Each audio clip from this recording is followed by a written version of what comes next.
అత్తయ్య మావయ్య వచ్చేసారు.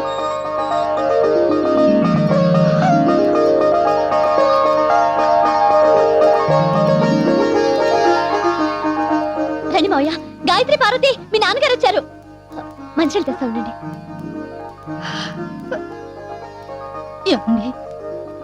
ఎలా ఉన్నారండి? బతికే ఉన్నాను భాగ్యం. ఏంటే గోలా? నాన్న వచ్చారు తాత. తీసుకో మావయ్య. ఏరా, జైలు నుంచి ఇదేనా రావడం?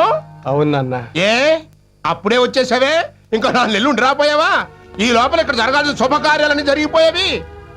పోయిందిరా, మన పరువు అంతా చంకనాకి పోయింది. తండ్రి కొడుకులు ఇద్దరు జైలుకి వెళ్ళాక పరువు పోకుండా ఎలా ఉంటుంది నాన్న? అది సరే, బ్యాలెన్స్ పరువు ఏమన్నా ఉంటే ఇప్పుడు పోతోంది. ఏమైంది నాన్న? నీ కూతురు పెళ్లి చేసుకోబోతోంది నాన్న. ఎవరు నాన్న? ఇదిగో నీ ముద్దుల కూతురు.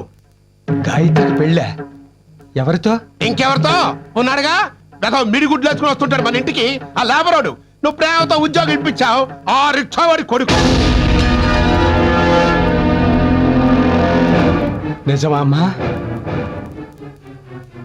అవును నాన్న. విన్నావుగా, పెళ్లి చేయడం చేతగాన్ని ఇలాంటి దద్దమ్మలకు పుడితే వీళ్ళకి ఇలాంటి దరిద్రపు కొట్టు ఆలోచనలు వస్తాయి. ఇవాళ ఇదేమో ఓ రిక్షావాడు చేసుకుంటుంది, రేపదేమో ఓ ముష్టోడు చూసుకుంటుంది. అందుకే వద్దురా, వద్దు. నువ్వు నాకు కంటి ఆపరేషన్ చేయించద్దు. ఈ దరిద్రాన్ని నేను చూడలేను. నువ్వు నా కొడుకు గాను అసమర్థుడివే, తండ్రి గాను అసమర్థుడివే. ఛీ!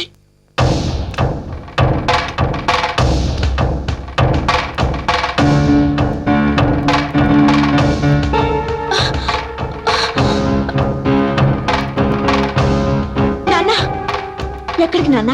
బయటికి వెళ్ళేటప్పుడు ఎక్కడికైనా అడగకూడదు. మీరేం చెప్పొద్దు. 3 లక్షలు ఒక్కసారి ఇస్తేనే ఇల్లు ఇస్తా. పోనీ ఇచ్చిన తర్వాతే రిజిస్టర్ చేద్దరు గాని ఒక్క నెల గడువు ఇప్పించండి. అలా కుదరదయ్యా. అవతల ఇంకో పార్టీ క్యాష్ పట్టు కూర్చున్నారు. ఏదో మీరు అడిగారు కదా అనేసి అడ్వాన్స్ తీసుకోకుండా ఆగా. మీకు కావాలంటే రేపు ఉదయం కల్లా 3 లక్షలు తీసుకొచ్చి ఇస్తేనే ఇల్లు మీకు దక్కుతుంది, లేకపోతే ఇల్లు దక్కదు. ఇక మీ ఇష్టం. రండి గురుగారు రండి. రండి. ఏదో పనిలో ఉన్నట్టున్నారు. ఏమి లేదండి, ఆ వీరాస్వామి ఇల్లు 3 లక్షలు బేరం కుదుర్చుకున్నాం. మా డిబ్బీలో 2 లక్షలే ఉన్నాయి. ఈ ఇల్లు అమ్మితే ఓ 70,000 వస్తుంది. మిగతా 30,000 గురించి ఓ నెలాగమంటే కుదరదంటున్నాడు. నేను మీకు ఎంత ఇవ్వాలి? ఇప్పుడు ఆ విషయం ఎందుకులేండి. లేదురా, మీ దగ్గర తీసుకున్న 30,000 నేను ఇచ్చేస్తా. మాకు ఆ ఇల్లు అంత అర్జెంటుగా కొనాలని ఏం లేదండి. కాకపోతే ఆ ఇల్లు బాగుందని కొంచెం ఆశపడ్డాం. మీలాంటి మంచి మనుషులకు మంచి ఇల్లే దొరుకుతుందిరా. మా ఇల్లు మీకు ఎలా ఉంటుంది? మీ ఇల్లా? అవునరా, పెద్ద ఇల్లు, 2 బెడ్రూములు, చిన్న కారిడారు, బోల్డంత దొడ్డిరా. పైగా వాస్తు మంచిది కాబట్టి ఎన్ని కష్టాలు వచ్చినా నా గుండె ఆగిపోలేదు. ఏంటండి మీరు అనేది? నేను మీతో పెళ్లి విషయం మాట్లాడదామని వచ్చాను, కానీ ఇక్కడికి వచ్చాక ఇల్లు విషయం మాట్లాడాలనిపిస్తోంది. రే, ఆ 3 లక్షలకే మీరు నా ఇల్లు కొనుక్కోండిరా. మీ దగ్గర ఉన్న 2 లక్షలు నాకు ఇచ్చేయండి. నేను మీకు ఇవ్వాల్సిన 30,000 పోను, మిగతా డబ్బుకి మీ ఇల్లు నేను కొనుక్కుంటాను. భలే ఊరే, మీరు అసలు మాకు ఏ అప్పు తీర్చొద్దు. రే, నువ్వు జాలిపడి దానం చేసిన మిగతా అప్పుల వాళ్ళు ఊరుకోర్రా. మీరేం చెప్పినా మేము ఒప్పుకోండి. మీరు అమ్ముకోవడం ఏంటి, మేము కొనుక్కోవడం ఏంటి? ఇల్లు అమ్మేసి నేనేం చెడిపోవట్లేదమ్మా, ఇంకో ఇల్లు కొనుక్కుని నేను బాగుపడుతున్నాను. ఊరుకోండి గురుగారు, ఇది ఇల్లేంటి? 4 ఇటుకలు 4 కర్రలతో వేస్తాను. నా స్థాయికి ఇదే కరెక్ట్ రా. ఈ ఇల్లు చాలా చిన్నదై గోరు. అందుకే కావాలంటున్నాను రా. ఇల్లు ఎంత చిన్నదైతే అంత చిన్నవవుతాయిరా. మా కోరికలు, ఖర్చులు ఇలాంటి ఇంట్లో ఉంటే చుట్టాలు రారు. కరెంటు ఖర్చు, ఇంటి పన్ను తక్కువైపోతుంది. నా ఇల్లు మీకు అమ్మి మీ ఇల్లు నేను కొనుక్కోవడంలో ఇంకో స్వార్థం కూడా ఉందిరా. నువ్వు నా ఇల్లు కొంటే నాకంటే నువ్వు ఉన్నోడివి, గొప్పోడివి అవుతావురా. అప్పుడు నా కూతురు నీకు ఇచ్చి పెళ్లి చేస్తే గొప్ప సంబంధం తెచ్చానని నన్ను అందరూ మెచ్చుకుంటారా. నా కూతుర్ని పెళ్లి చేసుకున్నాక కోడలు వచ్చిన వేళ కొత్త ఇల్లు కొన్నారని 10 మంది చెప్పుకుంటే నా 3వ కూతురు కూడా మంచి సంబంధం వస్తుందమ్మా. ఎంతకాలం ఏది కావాలన్నా అడగకుండానే ఇచ్చారు. ఇప్పుడు అడుగుతున్నాను. ఆ 2 లక్షలు ఈ ఇల్లు నాకిస్తే నా అప్పులు, అవసరాలు తీరి నా కష్టాలన్నీ గట్టెక్కుతాయి. దయచేసి కాదనకు దేవుడు.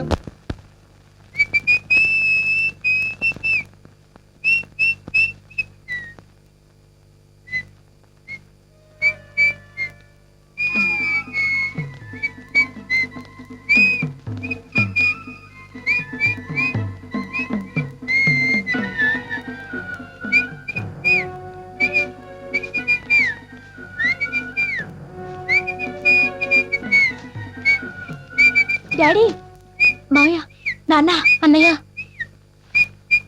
ఏమండి, ఏమైందండి మీకు? మధ్య తరగతి వాడు నవ్వినా అనుమానమే. నాకేం పిచ్చి పట్టలేదు, ఎవ్వరూ భయపడకండి. మనందరి కష్టాలు తీరిపోయే మంచి రోజు వచ్చేసింది భాగ్యం.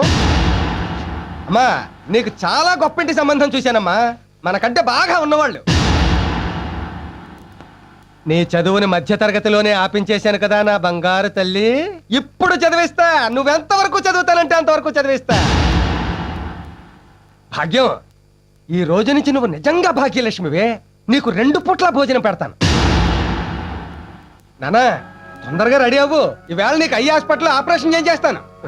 ఏమిట్రా ఇదంతా? కొంపదీసి లాటరీ తగిలిందా? అవును, కొంప తీసే లాటరీయే తగిలింది. నిజంగానా? ఎంత? అన్ని వివరంగా తర్వాత చెప్తాను. ఏవే నాన్న 4 జతల బట్టలు సర్దు. నా బతుక్కి 4 జతల బట్టలు, విప్పుకోవడానికి ఒకటి, కట్టుకోవడానికి ఒకటి, 2గా ఏడిసినాయి. అయితే కొత్తవి కొందాం. ఏయ్, ఇదంతా చూస్తుంటే నాకేదో భయంగా ఉందిరా. డోంట్ వర్రీ, ఓ గొప్ప వ్యక్తి సాయం వల్ల మన కష్టాలు మొత్తం గట్టెక్కుతున్నాయి. గొప్ప వ్యక్తి ఎవరు? దేవుడు.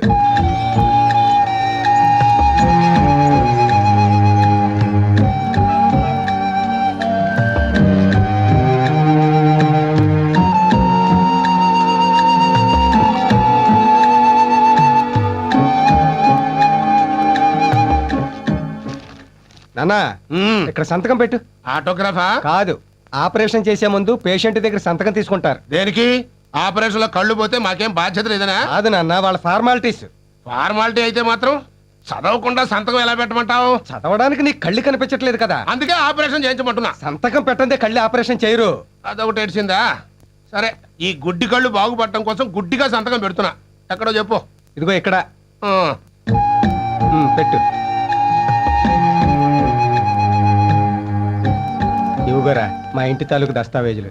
ఎందుకయ్య గారు ఆయన అలా మోసం చేసి సంతకం పెట్టించారు? తరతరాలుగా వస్తున్న ఇల్లు రాది, అమ్ముతానంటే ఒప్పుకోడు. అందుకే తప్పక ఇలా చేయించాను. ఒక తండ్రికి కొడుకుగా నేను చేసింది తప్పేరా, కానీ 4 బిడ్డలకి తండ్రిగా నేను చేసింది తప్పు కాదు.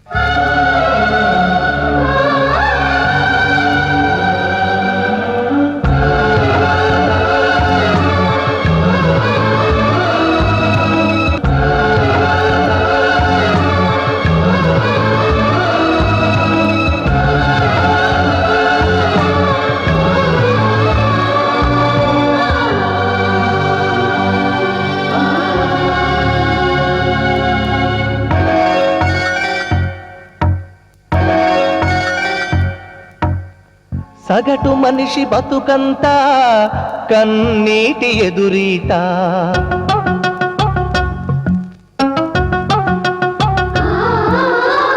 సగటు మనిషి బతుకంతా కన్నీటి ఎదురీత. ఏ తీరం చూపని ఈ పయనం ఎంత దూరమో, ఎంత కాలమో, ఎలా ఎలా ఆగటం, ఎలా ఎలా సాగటం. సగటు మనిషి బతుకంతా కన్నీటి ఎదురీత.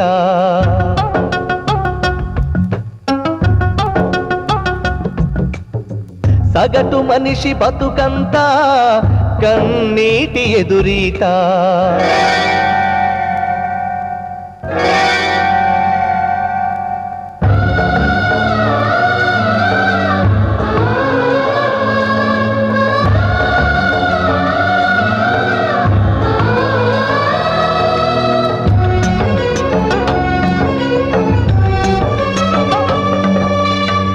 ఇన్నాళ్ళు మీరు చెప్పినట్టు నేను విన్నాను, ఇప్పుడు నేను చెప్పినట్టు మీరు వినాలి. ఎలాగో మనం ఇల్లు కొనుక్కున్నాం కాబట్టి ఈ రోజు నుంచి నువ్వు రిక్షా తగ్గకూడదు. ఇదిగో అమ్మా, నువ్వు కూరగాయలు బండేసుకుని వీధిలో పడి తిరిగి ఆ వంకాయలు బెండకాయలు అంటానికి వీల్లేదు. ఇదిగో ముసలే, నువ్వు ఇంటింటా పాచి పనులు చేయడానికి వీల్లేదు. శుభ్రంగా పడక కూర్చుందో వెళ్ళి పడుకో. ఇదేం గోలరా? అవును మావయ్య, ఇన్నాళ్ళు రాత్రనక పగలనక అంతా కష్టపడ్డారు. ఇప్పుడు మేము సంపాదిస్తున్నాగా. సరే, రిక్షా అమ్మేస్తాను, కానీ ఆటో కొనుక్కుంటాను. ఆటోనా? అవునరా, కష్టం తక్కువ లాభం ఎక్కువ. అయితే నేను ఈ కూరగాయల బండి అమ్మేసి మన ఇంటి ముందే కొట్టెట్టుకుంటాను. నేను ఈ పాస్పర్ మానేసి ఓ మంచి ఇంట్లో వంట మనిషిగా చేరతాను. అంతేగాని ఖాళీగా మాత్రం కూర్చో ఉంటారు. ఈ ఇంటి మీద డాబా వేసే వరకు కట్టపడదాంరా. ఆ డాబా వేసాక ఇంకో మేడ కొందాం అంటారు. మాకంత ఆశ ఏం లేదులే. మరైతే రెస్ట్ తీసుకోవచ్చు కదా అత్తయ్య. అది కాదమ్మా, రేపు నీ కడుపునో నలిసి పుడితే ఓ మంచి కాన్వెంట్ లో చేర్పించి కంప్యూటర్లు అయ్యి నేర్పించడానికి డబ్బు అవసరం వస్తది. రేపు మాకే జబ్బు చేసింది అనుకో, డబ్బు అవసరం వస్తది. ఖాళీగా కూర్చుంటే ఉన్నది కరుగుద్ది గానీ ఏమొత్తది? కరెక్ట్ గా చెప్పారా. అది కాదు గురుగారు. గురువు గారిని కాదు మాంగారిని. చూడు, కష్టం చేసిన వాళ్ళు ఖాళీగా కూర్చోలేరు. ఓపుకున్నంత వరకు కష్టపడి నువ్వు కోరుకున్నట్టే ఆటో కొనుక్కొచ్చిరా దేవుడు. మంచి మాట చెప్పారండి. నీ రిక్షా నేను కొనుక్కుంటాను. అయ్యి బాబోయ్, అంత చెడ్డ మాట అన్నారేంటండి? చెడ్డ మాట కాదు, మంచి మాటే. ఉన్న ఉద్యోగం పోయింది, ఎక్కడ పని చేద్దామన్నా ఈ వయసులో మీరేం చేస్తారండి అని వేళకోళం చేస్తున్నారా. అందుకని రెచ్చ దొక్కుతారా? ఇది తొక్కడం చాలా కట్టమండి. 100 మంది ఎక్కిన బస్సునే నడిపాను. 1000 సమస్యలతో ఉన్న ఇంటినే ఒంటెద్దు బండిలా లాక్కొస్తున్నాను. ఎంత చిన్న రిక్షాన్ లాగలేనా? అది కాదు మావయ్య. నేను మళ్ళీ అప్పుల పాలు కాకుండా 4 రాళ్లు వెనకేసుకోవాలి అంటే నాకు మీ కుటుంబాన్ని ఆదర్శంగా తీసుకోవాలనుంది. దయచేసి నా అదృష్టానికి అడ్డు రాకండి ప్లీజ్. మెల్లిగా నాన్న. ఈ జన్మలో నువ్వు ఆపరేషన్ చేయిస్తావు అనుకోలేదురా. జాగ్రత్త మెట్లు. మొత్తానికి కొడుగ్గా నీ బాధ్యత తీర్చుకున్నావు. మెల్లిగా మెల్లిగా. అవును, కళ్ళకి ఈ కట్లు అన్నాళ్ళు. ఇంకో 4-5 రోజుల్లో తీసేస్తారు. ఒరేయ్, అప్పుడు మొట్టమొదటిసారిగా నీ ముఖమే చూస్తాను రా. అలాగే నాన్న. రిక్షా వచ్చింది, ఎక్కు. ఈ దిక్కుమాల దేవుడు గడ్డొచ్చాను ఎక్కను రా. ఈ దేవుడు